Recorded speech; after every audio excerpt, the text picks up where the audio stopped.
Aujourd'hui, la compagnie Chalair vit un très fort développement. On est passé de 10 avions à 14 cette année et l'année prochaine de l'ordre de 17 avions, ce qui est considérable, avec des avions plus gros, 48 à 70 sièges de type ATR.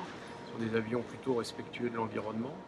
Et en termes d'effectifs, c'est aussi une progression, plus de 100 salariés cette année, 110, et vraisemblablement 250 à la fin de l'année prochaine.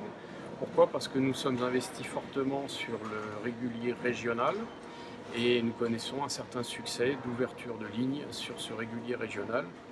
À l'origine, on exploitait des avions uniquement de 19 sièges, mais le passage à 48 et 70 sièges nous a boosté fortement.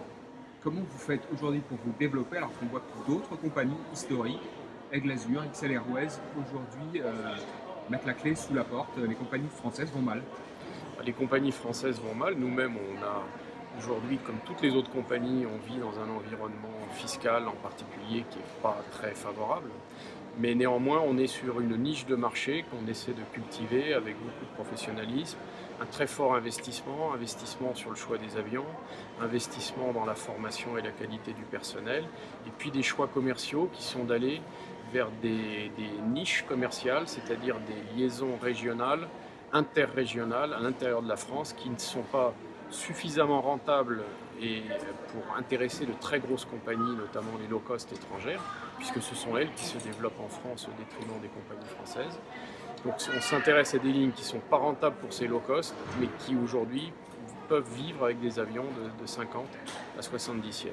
C'est pour cette raison que vous avez opté pour donc des avions à hélice et non pas des avions à réacteur.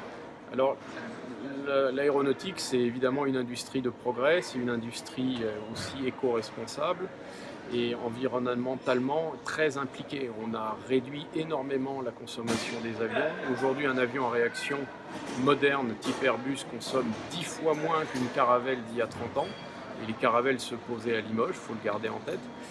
Et l'ATR, avion régional à hélice, dit turbopropulseur, a un avantage énorme, c'est qu'il consomme de l'ordre de 40% de moins qu'un petit jet de même taille. Et 40% de consommation en moins, ça veut dire 40% d'émissions, notamment de CO2 en moins. Donc c'est un avion qui est vertueux.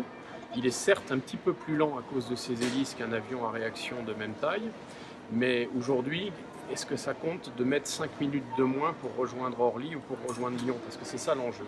Je crois qu'un passager, à partir du moment où il a conscience qu'il émet 50 ou 40% de moins de CO2, ben, il est capable d'accepter de mettre 5 minutes de plus sur ce trajet, sachant que la Terre est un avion fiable. On a fait 100% de régularité cette année sur les liaisons vers la Corse, 99,5% de régularité sur les liaisons vers Lyon, 98,5% de régularité vers Paris.